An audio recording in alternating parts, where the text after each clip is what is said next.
RBI के पूर्व governor Shaktikanta Das को प्रधानमंत्री नरेंद्र मोदी का प्रिंसिपल सेक्रेटरी द्वितीय नियुक्त किया गया है। यहाँ बड़ी बात यह है कि अब उनका कार्यकाल पीएम मोदी के कार्यकाल के साथ ही समाप्त होगा। शक्तिकांत दास दिसंबर 2018 में आरबीआई के गवर्नर नियुक्त किए गए थे और 10 दिसंबर 2024 को उनका कार्यकाल समाप्त हुआ। आदेश के मुताबिक वो प्रधानमंत्री नरेंद्र मोदी के प्रिंसिपल सेक्रेटरी प्रथम डॉक्टर पीके मिश्रा के साथ प्रधानमंत्री के प्रिंसिपल सेक्रेटरी द्वितीय के रूप में काम करेंगे। केंद्र सरकार में अपॉइंटमेंट कमेटी के द्वारा जारी नोटिफिकेशन में कहा गया कि मंत्रिमंडल की नियुक्ति समिति ने शक्तिकांत दास रिटायर्ड आईएएस को प्रधानमंत्री के प्रधान सचिव द्वितीय के रूप में नियुक्ति को मंजूरी दी है। ये नियुक्ति उनके पदभार ग्रहण करने के दिन से प्रभावी होगी। उनकी नियुक्ति प्रधानमंत्री के कार्यकाल के साथ या अगले आदेश तक जारी रहेगी।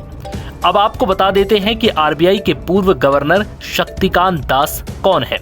उड़ीसा की राजधानी भुवनेश्वर से ताल्लुक रखने वाले 67 साल के शक्तिकांत दास तमिलनाडु कैडर के 1980 बैच के आईएएस अधिकारी हैं। अपने करियर के दौरान उन्होंने केंद्र और तमिलनाडु सरकारों के लिए कई अहम पदों पर काम किया। केंद्र में उन्होंने कई चरणों में आर्थिक मामलों के सेक्रेटरी, फाइनेंस सेक्रेटरी और फर्टिलाइजर सेक्रेटरी के रूप में काम किया है। वो दिल्ली के मशहूर सेंट स्टीफन कॉलेज के छात्र रहे हैं। दिसंबर 2018 में शक्तिकांत दास को सरकार ने रिजर्व बैंक के प्रमुख के रूप में आश्चर्यजनक रूप से नियुक्त किया था। उन्होंने उर्जित पटेल की जगह ली थी, जिनके नेतृत्व में केंद्र सरकार ने डीमोनेटाइजेशन यानी कि नोटबंदी की थी।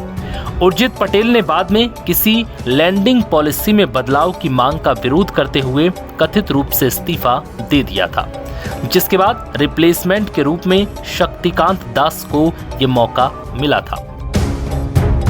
बता दें कि 2021 में सरकार ने शक्तिकांत दास को 3 साल का विस्तार दिया था।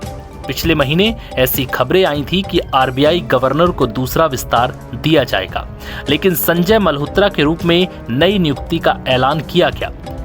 इस विस्तार से वो लगभग 70 वर्षों में रिजर्व बैंक के लिए सबसे लंबे समय तक सेवा देने वाले प्रमुख बन जाते हैं।